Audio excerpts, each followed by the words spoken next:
اور حضور فرمانے لگے کسرا کا نام سنا ہے؟ کہا حضور وہ تو بظاہر اس وقت بڑا تگڑا بادشاہ ہے۔ فرمایا اس کے علاقے بھی فتح ہوں گے، وہ خزانے مسلمانوں کے پاس آئیں گے۔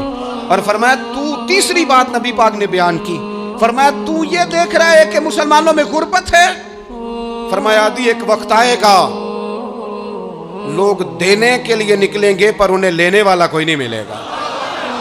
ایک وقت آئے گا لوگ دینے نکلیں گے، لینے کوئی نہیں آئے گا۔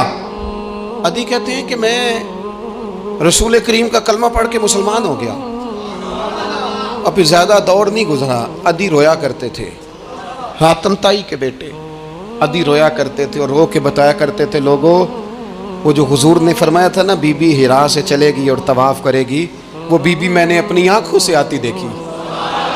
میں نے اس تنہا عورت کو حضور سید عالم کی پیشن گوئی کے مطابق بیت اللہ کا طواف کرتے دیکھا، اسے سوائے اللہ کے کسی کا ڈر نہیں تھا۔ اور عدی کہنے لگے وہ جو حضور نے فرمایا تھا نا کہ کسرا کے خزانے فتح ہوں گے، فرمایا وہ جب فتح ہو رہی تھی تو میں خود اس جنگ میں شریک تھا، مجھے اللہ نے موقع دیا، میں مجاہدوں میں شامل تھا۔ اور فرمانے لگے تیسری پیشن گوئی رہ گئی ہے، مجھے امید ہے وہ بھی پوری ہوگی۔ حضرت عمر بن عبدالعزیز کے زمانے میں آ کے وہ دور بھی آیا کہ لوگ زکوٰۃ دینے نکلتے تھے، لینے والا کوئی نہیں ملتا تھا۔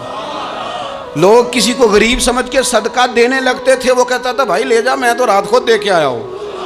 لوگ دینے نکلتے تھے، لینے والا کوئی نہیں۔ اسلام کی فطرت میں قدرت نے لچک دی ہے، اتنا ہی یہ ابھرے گا جتنا کہ دبا دو گے۔